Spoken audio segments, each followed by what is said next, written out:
ममता बनर्जी की सरकार ने पश्चिम बंगाल असेंबली में वो बिल पास करवा दिया जिसका ममता बनर्जी ने वादा किया था। बंगाल विधानसभा ने अपराजिता विमेन एंड चाइल्ड बिल को मंजूरी दे दी। इस कानून में रेप और पीड़िता की मौत से जुड़े अपराधों के लिए सख्त प्रोविजन किए गए हैं। अगर रेप के बाद विक्टिम की मौत होती है या वो कोमा में जाती है तो मुजरिम को फांसी की सजा मिलेगी।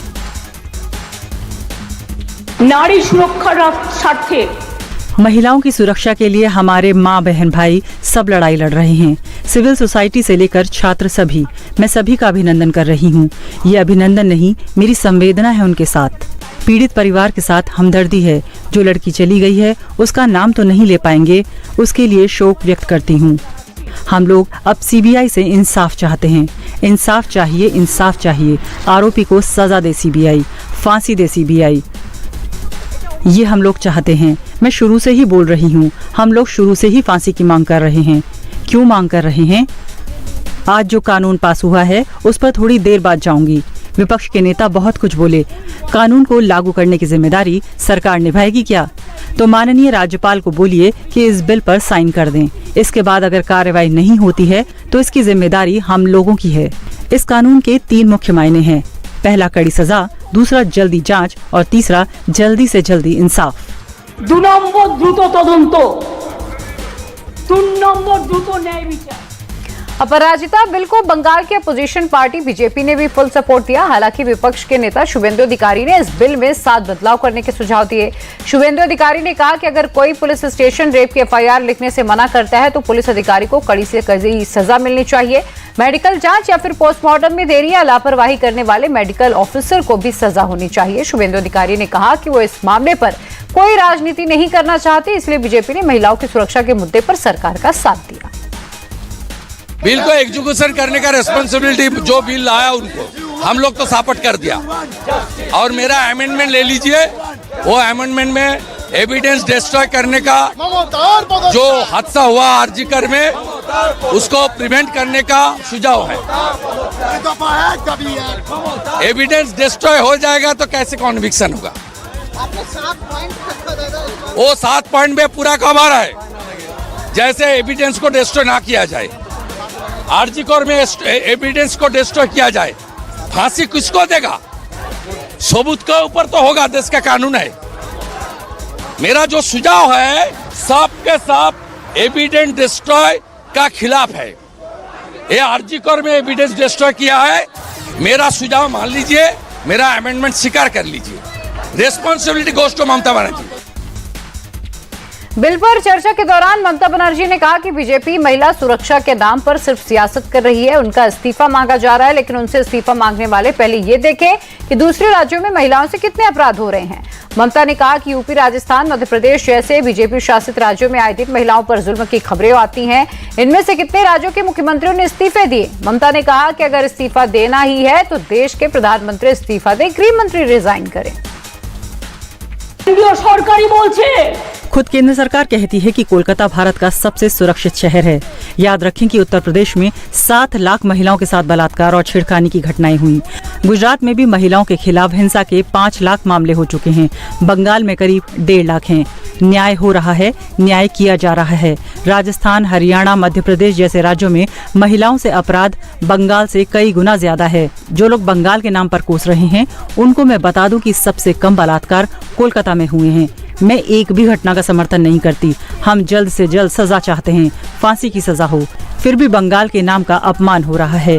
मैं इन जैसे बेशर्म आलोचकों से कहती हूँ, ऐसा करके आप आरजीकर मुद्दे के महत्व को कम कर रहे हैं। आप ट्रेन की लाइन को डिरेल करने की कोशिश कर रहे हैं।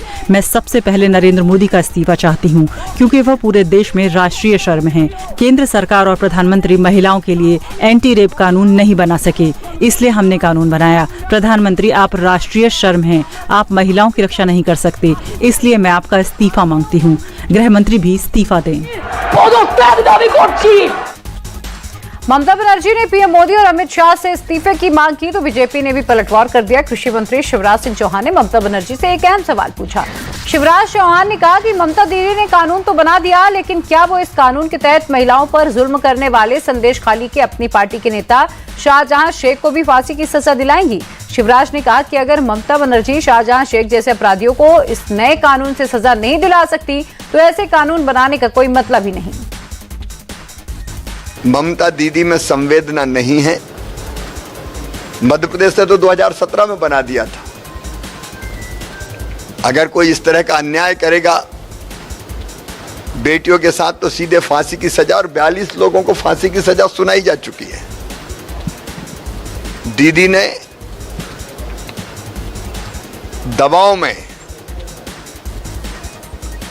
और आरजी कर कॉलेज में जो बीभत्स घटना हुई है बेटी के साथ, उससे ध्यान भटकाने के लिए अब ये कानून लेकर आई है।